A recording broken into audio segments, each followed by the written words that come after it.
In a faraway village surrounded by towering mountains and dense forests, there was an ancient mansion known as Soliville Manor. For years it stood abandoned, its once vibrant garden overgrown with weeds, vines creeping over its stone walls.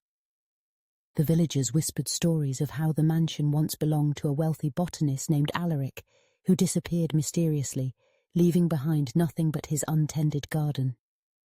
One day, a young orphan named Liora, known in the village for her curious nature, stumbled upon Soliville Manor while exploring the forest.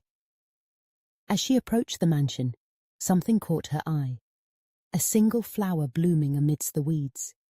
Unlike any flower she had ever seen, it shimmered faintly in the fading sunlight.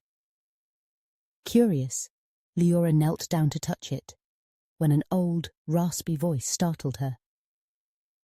"Careful with that flower, young one."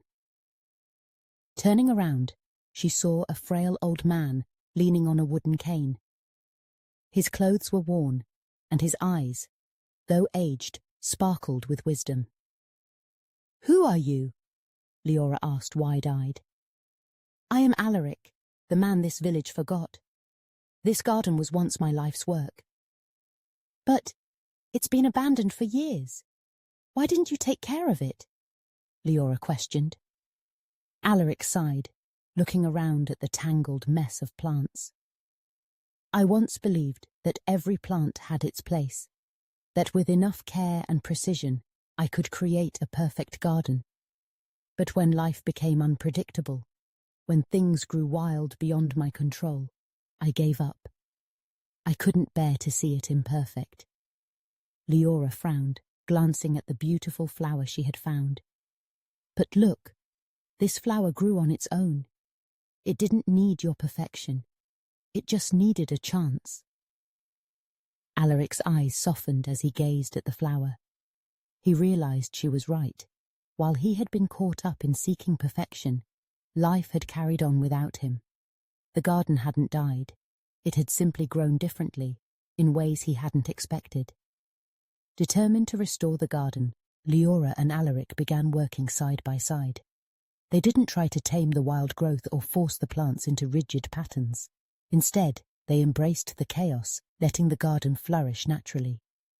Over time, the forgotten garden became a breathtaking landscape, filled with vibrant colours and life.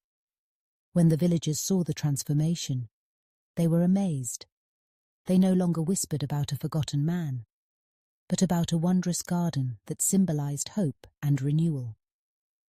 Life, like a garden, doesn't need to be perfect to be beautiful. Sometimes, what we see as chaos is simply life growing in ways we didn't expect.